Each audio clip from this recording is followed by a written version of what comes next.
오늘 열왕기하 12장 말씀 보시겠습니다. 제 12장. 예후의 제7년에 요아스가 왕이 되어 예루살렘에서 40년간 통치하니라. 그의 어머니의 이름은 시비아라, 브엘세바 사람이더라. 요아스는 제사장 여호야다가 그를 교훈하는 모든 날 동안에는 여호와 보시기에 정직히 행하였으되 다만 산당들을 제거하지 아니하였으므로 백성이 여전히 산당에서 제사하며 분향하였더라. 요아스가 제사장들에게 이르되 여호와의 성전에 거룩하게 하여 드리는 모든 은, 곧 사람이 통용하는 은이나 각 사람의 몸값으로 드리는 은이나 자원하여 여호와의 성전에 드리는 모든 은을 제사장들이 각각 아는 자에게서 받아들여 성전의 어느 곳이든지 파손된 것을 보거든 그것으로 수리하라 하였으나 요아스 왕 제23년에 이르도록 제사장들이 성전의 파손한 데를 수리하지 아니하였는지라. 요아스 왕이 대제사장 여호야다와 제사장들을 불러 이르되 너희가 어찌하여 성전의 파손한 데를 수리하지 아니하였느냐? 이제부터는 너희가 아는 사람에게서 은을 받지 말고 그들이 성전의 파손한 데를 위하여 드리게 하라. 제사장들이 다시는 백성에게 은을 받지도 아니하고 성전 파손한 것을 수리하지도 아니하기로 동의하니라. 제사장 여호야다가 한 궤를 가져다가 그것의 뚜껑에 구멍을 뚫어 여호와의 전문 어귀 오른쪽 곧 제단 옆에 두매 여호와의 성전에 가져오는 모든 은을 다 문을 지키는 제사장들이 그 궤에 넣더라. 이에 그 궤 가운데 은이 많은 것을 보면 왕의 서기와 대제사장이 올라와서 여호와의 성전에 있는 대로 그 은을 계산하여 봉하고 그 달아본 은을 일하는 자 곧 여호와의 성전을 맡은 자의 손에 넘기면 그들은 또 여호와의 성전을 수리하는 목수와 건축하는 자들에게 주고 또 미장이와 석수에게 주고 또 여호와의 성전 파손한 데를 수리할 제목과 다듬은 돌을 사게 하며 그 성전을 수리할 모든 물건을 위하여 쓰게 하였으되 여호와의 성전에 드린 그 은으로 그 성전의 은대접이나 불집기나 주발이나 나팔이나 아무 금그릇이나 은그릇도 만들지 아니하고 그 은을 일하는 자에게 주어 그것으로 여호와의 성전을 수리하게 하였으며 또 그 은을 받아 일꾼에게 주는 사람들과 회개하지 아니하였으니 이는 그들이 성실히 일을 하였음이라. 속건제의 은과 속죄제의 은은 여호와의 성전에 드리지 아니하고 제사장에게 돌렸더라. 그때 아람 왕 하사엘이 올라와서 가드를 쳐서 점령하고 예루살렘을 향하여 올라오고자 하므로 유다의 왕 요아스가 그의 조상들 유다 왕 여호사밧과 여호람과 아하시야가 구별하여 드린 모든 성물과 자기가 구별하여 드린 성물과 여호와의 성전 곳간과 왕궁에 있는 금을 다 가져다가 아람 왕 하사엘에게 보냈더니 하사엘이 예루살렘에서 떠나갔더라. 요아스의 남은 사적과 그가 행한 모든 일은 유다 왕 역대 지략에 기록되지 아니하였느냐. 요아스의 신복들이 일어나 반역하여 실라로 내려가는 길가의 밀로 궁에서 그를 죽였고 그를 쳐서 죽인 신복은 시므아스의 아들 요사갈과 소멜의 아들 여호사밧이었더라. 그는 다윗 성에 그의 조상들과 함께 장사되고 그의 아들 아마샤가 그를 대신하여 왕이 되니라. 아멘. 하나님의 말씀입니다. 하나님의 약속, 다윗의 등불이 꺼질 뻔한 위기가 있었죠. 끊임없이 이런 위기는 있고 역사 속에서 하나님의 약속을 끊고자 하는 시도는 계속될 것입니다. 주님 오시는 그날까지도 아마 계속될 것이라 믿습니다. 그런데 하나님 이 가운데서도 그 약속을 지키시기 위해서 6년 동안 그 요아스를 숨기시고 그 불씨를 보존해 주셨어요. 이제 그 불씨가 다시 타오르기 시작합니다. 1절 말씀 보시면 예후의 제7년에 요아스가 왕이 되어 예루살렘에서 40년간 통치하니라. 그의 어머니의 이름은 시비아라 브엘세바 사람이더라. 그 요아스의 어머니가 이제 시비아였고 브엘세바 사람이다 이렇게 이야기를 합니다. 이 브엘세바는 이스라엘 땅을 이야기할 때 단부터 브엘세바까지 이렇게 얘기하지 않습니까? 최남단에 있는 곳이었어요. 아마도 북이스라엘의 우상 숭배가 굉장히 많았기 때문에 그로부터는 조금 떨어진 것을 보아서는 그래도 믿음을 유지하는 어머니였을 것이다 그렇게 생각이 됩니다. 그리고 또 이 브엘세바는 엘리야가 그 이세벨의 칼을 피해서 도주한 곳이기도 합니다. 그런데 오늘 이 요아스도 아달랴의 칼을 피했는데 그의 어머니가 브엘세바 사람이었던 것이에요. 하나님이 그 약속을 보존하기 위하여서 피하게 하시고 그를 죽음에서 건지신다라는 그런 말씀의 확증을 우리에게 또 보여주신 것이기도 합니다.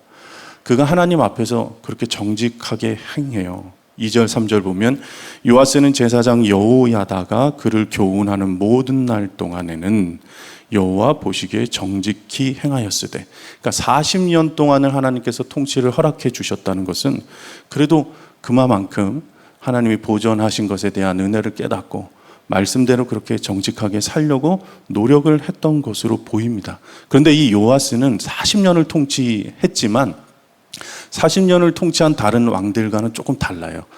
다윗과 솔로몬이 유일하게 40년을 통치했거든요. 그리고 이제 요아스가 세 번째이거든요. 근데 이 왕은 다윗과 솔로몬 시대에 누렸던 그 부도, 평안도, 안정도 없었던 것 같아요.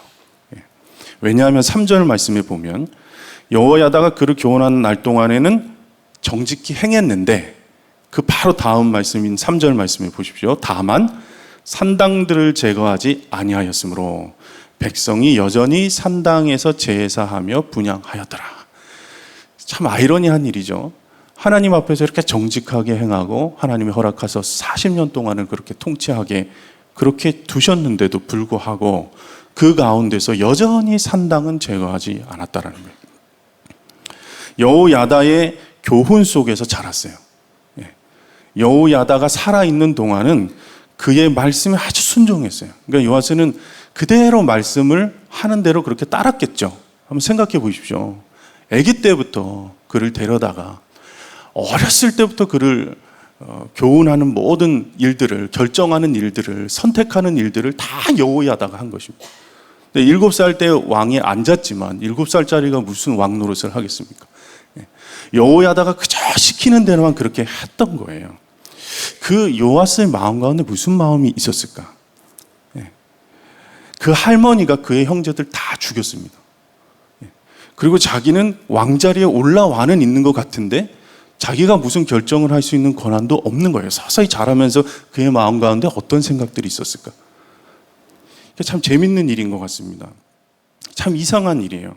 6절 보면은 요아스 왕 제23년에 이르도록 제사장들이 성전의 파손한 데를 수리하지 아니하였다 했어요. 그러니까 이거 보세요. 23년째가 됐어요. 그러면 30살이 됐죠. 이제 성인으로서 자기 결정권이 아주 강화되는 때예요. 유대인들이 성인으로 인정받는 나이예요. 가르칠 수 있는 나이가 된 거예요. 근데 그 전까지 요아스가 성전 수리에 대해서 지시를 안 한 게 아니었다는 거예요. 계속해서 성전을 수리하도록 말을 했어요, 제사장들에게. 근데 제사장들이 듣지를 않습니다. 근데 23세가 되던 해에 성전 수리를 계속해서 그렇게 뒤로 미루는 거예요. 근데 뒤로 미룬 이유가 무엇이냐면 7절 말씀해 보세요. 요아스 왕이 대제사장 여호야다와 제사장들을 불러 이르되 너희가 어찌하여 성전의 파손한 데를 수리하지 아니하였느냐? 이제부터는 너희가 아는 사람에게서 은을 받지 말고 그들이 성전의 파손한 데를 위하여 드리게 하라 그랬어요. 이게 무슨 소리냐면 요아스 왕이 여호야다도 이제 불러요. 이제 30살이 됐어요. 이제는 왕의 어떤 위엄을 갖추고 권위를 갖춘 나이가 된 거예요, 이제는. 그런데 제사장들을 다 불러요. 그러니까 왕 요아스의 어떤 무리들과 왕의 어떤 사람들과 제사장의 사람들 간에 그동안에 어떤 일들이 있었는지를 조금 상상하게 해줘요. 그리고 혼내키는 겁니다. 왜 그동안 성전 수리를 아니했느냐? 근데 그 이유가 무엇인지 아십니까? 그 이유가 제사장들이 백성들이 가지고 오는 헌금을 직접 자기들이 다 관리를 했는데 이 헌금을 가지고 성전 수리는 단 하나도 하지 않았다는 거예요. 거기에 여호야다도 함께 있어요. 그러니까 보십시오. 요아스가 성전에서는 자랐고 그리고 왕으로서의 권위는 있었는데 이 모든 결정과 정권과 재물은 누가 다 관리를 했어요? 제사장들이 다 한 것입니다. 거기에 분노하고 있는 거예요, 지금 요아스가. 그리고 나서 새로운 계획을 얘기를 해요. 이제 회계 방식을 아예 바꿔버립니다. 요아스가 어떻게 지시하냐면 제사장들이 돈을 직접 받지 말라는 거예요. 헌금함을 성전 문 앞에다 두고 백성들이 다 헌금을 하면은 그것을 서기관들과 제사장 대표만 가서 그 돈을 받아다가 다른 데 다 쓰지 말고 오직 이 성전을 수리하는 일에만 쓰라는 거예요. 그냥 겉으로 보아서는 굉장히 좋은 방식이에요. 그리고 오로지 제사장들은 속건제와 속죄제의 제물만 가지고 살아라. 이게 원래 율법에 정한 것이거든요. 제사장들이 받을 수 있었던 것이 바로 이것이었어요. 그러니까 아주 잘 정리를 한 거예요. 모든 헌금은 다 성전 수리하는 데 쓰고 제사장들은 속건제, 속죄제 제물만 가지고 살아라. 이렇게 한 것입니다. 거기에 마지못해서 그렇게 순종을 지금 하고 있는 거예요, 제사장들이. 근데 성전 수리 자체는 너무 좋은데 저에게는 또 다른 면들이 보였어요. 이 이면들이. 제가 묵상을 할 때는 뭔가 지금 요아스와 여호야다 제사장들 사이에 갈등의 요소들이 보이기 시작합니다. 그러니까 꼭두각시 왕으로 앉혀놓고 자기들 마음대로 살았던 그 날들이 다 지나간 거예요. 성전은 수리하는데 산당은 그대로 있다? 요아스의 마음 가운데 정말 하나님을 경외하는 마음, 아주 온전한 마음이 있었다면 왜 산당은 그냥 뒀을까? 그러니까 이 성전을 수리하는 것 자체는 좋은데 그 밑에 숨겨져 있는 동기는 잘 살펴볼 필요가 있겠다는 마음이 들었어요. 그가 왜냐하면 보십시오. 정말 그가 하나님의 말씀 가운데 순종하는 왕으로서 그렇게 섰다면 여호야다가 이제 죽습니다. 여호야다가 이 죽자마자 이 요아스가 바로 하나님께 등을 돌립니다. 무슨 일이 일어난 것일까? 이 역대하 24장에 조금 더 자세히 설명이 되어 있어요. 역대하 24장 17절에서 19절 보면 여호야다가 죽은 후에 유다 방백들이 와서 왕에게 절해요. 그리고 왕이 그들의 말을 듣습니다. 이제 제사장 물이 끝났어요. 여호야다가 죽었어요. 더 이상 영향력을 행사 못합니다. 그랬더니 그 주변의 방백들, 왕 옆에 있었던 이제 부하들, 신하들이 와가지고 무슨 말을 하는데 그 말에 기울이기 시작해요. 요아스가 18절에 그의 조상들이 하나님 여호와의 전을 버리고 아세라 목상과 우상을 섬겼으므로 그 죄를 말미암아 진노가 유다와 예루살렘에 임하니라. 그 말을 들은 요아스가 바로 그의 마음을 바꿔서 여호와의 전을 버립니다. 좀 전까지 성전 수리를 그렇게 분노하면서 했던 그가 바로 여호야다가 죽자마자 백성들의 말에 기울이고 이제는 전을 버리고 아세라 목상과 우상을 섬겨요. 그 죄로 말미암아 그 진노가 유다와 예루살렘에 임하고요. 19절 말씀 보면 그러나 여호와께서 그들에게 선지자를 보내사 다시 여호와에게로 돌아오게 하려 하심에 선지자들이 그들에게 경고하였으나 요아스가 들었다 안 들었다? 듣지 않습니다. 하나님의 말씀을 전했던, 그러니까 살아있는 동안은 여호야다의 교훈을 계속해서 들을 수밖에 없는 위치가 됐어요. 근데 그가 자라면서 그의 마음 가운데 무엇이 생겼을까? 하나님의 말씀으로 분명히 훈계했잖아요. 그렇게 살라고 했을 거 아닙니까? 율법을 지키기 위해서. 근데 그 말씀을 듣는 내내 하나님을 사랑하는 마음보다는 제사장들의 삶의 모습을 보고 분노가 더 쌓여가는 것입니다. 이것을 보게 하셨어요. 저에게는. 이 여호와의 전을 버리고 다 그냥 바로 우상을 섬겨버립니다. 그 안에 분노가 있었던 거예요. 상처가 있었던 거예요. 그래서 하나님이 또 말씀을 전하게 하세요. 선지자를 보내서 이 여호야다의 아들 스가랴 선지자를 그에게 보내요. 그래서 스가랴가 뭐라고 얘기하냐면 너희가 어찌하여 여호와의 명령을 거역하여 스스로 형통하지 못하게 하느냐? 너희가 여호와를 버렸으므로 여호와께서도 너를 버릴 것이다. 이렇게 경고해요. 스가랴가 요아스 왕이. 근데 무리가 다시 또 왕을 깹니다. 그래서 그 스가랴를 죽여버려요. 이게 요아스의 말년이었어요. 참 이상하죠. 그 형제들을 다 죽였던 그 상처, 다 죽음이 있었던 그 아달랴를 향한 그 상처, 그리고 그가 살아오는 내내 자기 결정권 없이 하나님의 말씀대로 어떻게 살아야 되는지 모르고 말씀만 계속 주입한 것입니다. 근데 그렇게 사는 사람을 본 적이 없는 거예요. 말씀은 들었어요. 성전은 있었어요. 사는 사람이 없는 거예요. 요아스가 그의 상처를 어떻게 보듬을 수 있는 그 마음의 사랑을 경험을 하지 못한 거예요. 그가 말씀으로 스스로 살아내는 일에 대해서는 완전히 실패했어요. 성전을 수리했는데 자신이 성전된 삶에 대해서 전혀 눈이 열리지 않은 것이란 거예요, 여러분. 자, 우리가 성전에서 자라고 있는 아이들, 그리고 믿음으로 지금 교육하고 있는 이 아이들이요, 잘 생각하셔야 됩니다. 내가 이 세상에서 이제 떠날 때, 그리고 그들이 교회 밖에서의 삶 가운데서도 그 믿음을 가지고 살아갈 수 있는 힘이 있는가를 보실 필요가 있다는 거예요. 성전을 수리하는 모습도 그렇게 마음은 좋았어요. 예. 그런데 그 성전을 수리하는 모습 자체를 가만히 보면 조금 의문이 들어요. 요아스가 성전 수리하는 모습들이 11절에서부터 쭉 나오는데, 돈을 이제 가져다가 거기 다 모으면은, 은이 가득 차면, 그 헌금이 가득 차면은 그거를 다 가져다가 서기관과 제사장이 이제 바로 직접 그 자리에서 이제 성전 수리하는 목수들에게나 건축자들에게 이렇게 줍니다. 바로바로. 미장에게도 돈을 주고 석수에도 돈을 주고. 그러니까 헌금이 바로 직접 일하는 사람들에게 흘러가요. 그러니까 일은 너무 잘 돼. 예. 일은 너무 잘 되고 감독하는 사람이 필요 없을 정도로, 그 헌금에 대한 감사가 필요 없을 정도로 아주 성실하게 이 분들이 일을 잘 감당해요. 그런데 그 마음 가운데 이 동기가 불순하니까, 그 마음 가운데 어떤 마음인지는 분명하게는 모르겠으나, 그 마음 가운데 어떤 분노나 이런 일로 인해서 성전을 지금 내가 성전 다 수리해 버리겠다, 너희들 다 필요 없어, 이런 마음이 동기가 돼버리니까 이 일이 돈으로 해결할 수 있는 것이다라는 마음이 그 가운데 들지는 않았나 생각이 들었어요. 왜냐하면 그가 이 성전 수리하는 모습 바로 뒤에 17절에 무슨 일이 있냐면요, 아람의 하사엘이 쳐들어옵니다.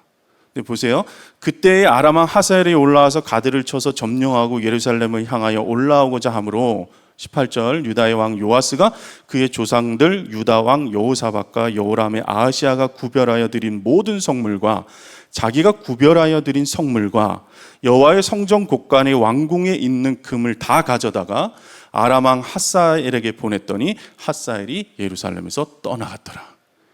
이거 보세요. 그렇게 지키고자 하고 수리하고자 했던 그 성전 안에 있던 구별하여 드린 성물 있지 않습니까? 물건들. 그 물건들을 이 하사엘에게 그대로 다 갖다가 바쳐버립니다. 성전 수리는 그렇게 열심히 했는데 전혀 하나님 앞에 묻지도 않고요, 이 하사엘이 쳐들어왔을 때 싸울 생각도 하지 않습니다. 그리고 바로 그냥 돈으로 해결해버려요. 그러니까 여호야다가 없으니까 모든 결정의 기준이 뭐냐면, 어떻게 하면 이걸 빨리 해결할 수 있을까? 어떻게 하면 이게 좀 평화롭게 안전하게 해결할 수 있을까? 성물을 갖다가 다 바치는 겁니다. 돈으로 성전 지었으니 파는 것도 아주 쉽게 하는 것이죠. 성물을 간직하고 있어야 다윗의 창과 방패가 있는 거잖아요. 그래서 싸울 수가 있는 거잖아요. 근데 그것을 갖다가 하사엘에게 바치는 일을 망설이지 않습니다. 그의 마음이 이미 하나님에게서 멀리 떨어져 있었던 거예요. 안타깝죠. 죽음에서 건짐을 받고 그렇게 약속을 지키는 자로 하나님이 택하셔서 그렇게 왕으로 세웠는데, 그가 자라는 내내 성전에서는 자랐고 말씀은 들었으나 그 말씀대로 사는 사람을 본 적이 없는 것입니다. 성전은 돈으로 짓는 것이 아니라는 거예요. 성전의 수리도 마찬가지입니다. 저희 교회가 이제 20년이 이렇게 지나니까 수리할 곳이 너무너무 많거든요. 우리가 성전을 수리하는 일, 이 모든 일을 다 맡아서 지혜롭게 잘 감당하고 당연히 돈도 필요하죠. 근데 더 중요한 것은 이 성전을 누가 수리하는 마음으로 정말 주님 앞에 내 마음이 수리되어서 살아가는 삶의 모습을 보여주는 게 사실은 더 중요하다는 거예요. 다음 세대들을 위해서 우리가 멋진 건축물을 지었어요. 프로그램도 너무 좋습니다. 저희 교회가 하나님께서 참 그 사명을 주셔서 다음 세대가 많이 부흥하고 있어요. 근데 이 다음 세대를 건축하고 다음 세대를 수리하는 일은 예산이 부족해서, 건물이 없어서 위기일까요? 그렇지 않습니다. 다음 세대가 이 세상 가운데서 나가서 싸울 수 있는 믿음을 어떻게 우리가 만들어줄 수 있을까? 돈이 기준이 아니라 교회는 믿음으로 짓는 것이고, 돈의 어떤 물질적인 것이 중요한 것이 아니라 기도로서 그 문제들을 해결하는 모습을 보여줘야 하는 사람이 필요하다는 거예요. 이 모든 어려움들을 어떻게 극복했더라? 우리 선생님이, 우리 전도사님이 믿음으로 했지, 기도로 했지. 그러면 그들이 그 마음 가운데 세상에 나가서 혼자 믿음을 지켜야 하는 이 세상 가운데, 이 악한 세상 가운데 어떻게 믿음을 지킬 수가 있겠어요? 주변에 믿는 자가 없으면 바로 방백들의 말에 휩싸일 수밖에 없죠. 여기서는 모릅니다. 여기서는 몰라요. 그러니까 그 모습들을 그 가운데 심어줄 필요가 있는 거예요. 믿음으로 사는 사람의 모습들을. 그것이 가장 중요한 기준이 되어야 된다는 거예요. 왜냐하면 세상은 돈이 왕이 된 세상이기 때문에, 돈으로 모든 것을 다 해결하는 세상 가운데 아이들이 떨어졌을 때 돈이 아니다라는 믿음을 가진 아이들이 필요하다는 거예요. 가정도 마찬가지입니다. 제가 중국에서 조금 지내다가 이제 아이들이 조금 커서 이제 한국에 돌아왔는데, 와, 한국에 오니까 돈 없으면 애들 교육을 못 시키는 나라더군요. 학원도 하나 보낼 수가 없어요. 완전히 그냥 사교육 위주로 돌아가는 교육 시스템이에요. 제가 굉장히 놀랐어요. 아이들을 보면 미안하다는 마음이 들 때가 있어요. 대안학교도 돈 없이 보내기가 어렵습니다. 그런데 더 중요한 것이 무엇이냐면, 부모들이 아이들이 돈이 없어서 교육이 안 되는 것이 아니라, 믿음으로 자라는지를 못하는 것이 아니라, 그 부모들이 어려운 가운데서도 우리 엄마 아빠는 기도하면서 우리를 양육했어. 기도하면서 우리를 그 어려움들을 극복했어. 이것을 그들에게 심어주는 것이 가장 중요하다는 거예요. 이세벨과 아달랴, 그들이 끊임없이 숭배했던 그 신이 바알 신이었습니다. 그러니까 사라지지 않습니다. 하나님의 약속도 그치지 않지만 바알 산당도 그치지 않습니다. 절대 사라지지 않습니다. 풍요의 신이에요. 풍요의 신. 돈을 달라는 거예요. 풍요롭게 살게 해달라는 거예요. 세상이 숭배하는 신이 돈이란 말입니다. 그래서 돈이 신이 된 이 세상 가운데 돈이 아니라 믿음으로 살아가게 그의 마음을 수리해 줄 필요가 있다는 거예요. 우리 자녀들의 마음을 다 돈으로 돌아가는 것 같잖아요. 모든 것이 다. 인기와 명예의 산당들을 막 세워놓고 어른들이 절하고 있잖아요. 애들이 봤을 때는요, 산당은 사라지지 않은 거예요. 교회를 다녀나, 뭐 그렇지 않으나, 명예, 돈, 권력, 그 산당 앞에서 매일같이 숭배하잖아요. 뉴스만 틀어도. 그 모습을 보고 자라야 되잖아요.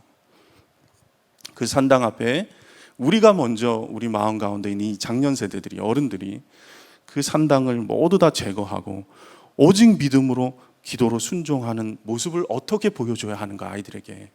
이 아이들이 어떻게 그 믿음을 심어줘야 하는가. 우리 가정에서도 동일합니다. 가정에서도, 교회에서도. 오로지 이 땅의 다음 세대들을, 그의 마음을 주님의 마음으로 수리하고 예수님을 왕으로 모시면서 살아가는 믿음의 다음 세대로, 그리고 믿음의 자녀들로 그렇게 양육하는 우리 모두가 되기를 주님의 이름으로 축복합니다. 함께 기도합시다. 첫 번째, 주님, 나의 열심으로, 나의 상처에 대한 보상으로 돈으로 다음 세대를 세우고자 했음을 내가 회개합니다. 우리의 자녀들 그렇게 기르지 못한 것에 대한 그 마음도 주님 앞에 다 내려놓습니다. 오직 이 다음 세대들에게 우리가 보여줘야 할 것은 믿음과 기도로, 그리고 말씀으로 살아가는 본이 되는 것. 예수님이 지금 어떻게 살아오셨는가를 우리 스스로가 보여주는 자가 되게 하여 주시옵소서. 내가 믿음으로 살아가는 자로, 그렇게 다음 세대들의 마음을 수리하는 자로, 그렇게 본이 되는 자가 되게 하여 주소서. 우리 주여 부르시고 기도합니다. 주여 아버지 하나님 인도하소서. 주여 아버지 역사하소서. 주님 아버지 인도하셔서 주의 은혜 가운데 살게 하여 주시옵소서. 아버지 하나님, 우리가 좋은 학교를 보내지는 못하더라도 하나님 안에 믿음을 기르는 자들이 되게 하여 주시옵소서. 오 주여 아버지, 역사하셔서 아버지 하나님, 모든 선택의 기준이 오직 믿음, 주님의 말씀으로 아버지 그렇게 되기를 원합니다. 하나님 아버지, 역사하여 주셔서 아버지 다 성년이 되었을 때 다 주님을 떠나는 이런 아버지 안타까운 일이 있지 않게 하여 주시옵소서. 아버지 오 역사하여 주셔서 오직 내가 분명하게 믿음을 가지고 기도로 아버지 하나님 어려움들을 이겨내는 모습들을 분명하게 보여주시옵소서. 주여, 내가 믿음의 본이 되게 하시고 내 마음 가운데 산당을 제거하고 오직 주님의 말씀에 따라서 성령의 인도하심을 받아 살도록 역사하여 주시옵소서. 다음 세대 아이들을 위해서 함께 기도합시다. 우리 아이들이 어렸을 때는 교회 참 열심히 다니다가요, 성년 되어서는 요아스처럼 다 등 돌리고 떠납니다. 아버지, 이 무너지는 다음 세대가 예수님을 왕으로 모신 성전이 되게 하여 주시옵소서. 세상 속에서도 흔들리지 않는 믿음의 자녀들이 되게 하시고, 교회가, 가정이 이 일에 하나님께서 지혜를 주시고 마음을 주셔서 그들을 온전한 믿음의 세대로 세우게 하여 주시옵소서. 이 세상, 악한 세상 가운데 살아가야 할 우리 다음 세대들이 믿음을 지키기를 위하여서 우리 함께 주여 부르시고 기도합니다. 주여, 아버지 하나님 역사하여 주셔서 아버지 주님의 은혜 가운데로 살게 하여 주시옵소서. 오 주여 아버지, 이 악한 세대 가운데 하나님 믿음을 지키는 자로 그렇게 살게 하여 주시옵소서. 오 주님 아버지, 인도하여 주시옵소서. 아버지 하나님 역사하여 주시옵소서. 아버지 하나님, 돈으로 세상을 사는 것이 아니라 하나님 아버지 온전히 믿음으로 사는 다음 세대가 길러지게 되기를 원하고, 하나님 아버지 우리가 그 일을 위하여서 주님의 지혜를 구하게 되기를 원합니다. 아버지 하나님 역사하여 주시옵소서. 믿음으로 사는 교사들을 보내주시고 아버지 믿음으로 사는 부모가 되게 하여 주시고, 오직 주의 말씀의 기준에 따라서 주의 뜻 가운데 아버지 사랑으로 아버지 하나님 그렇게 살아가는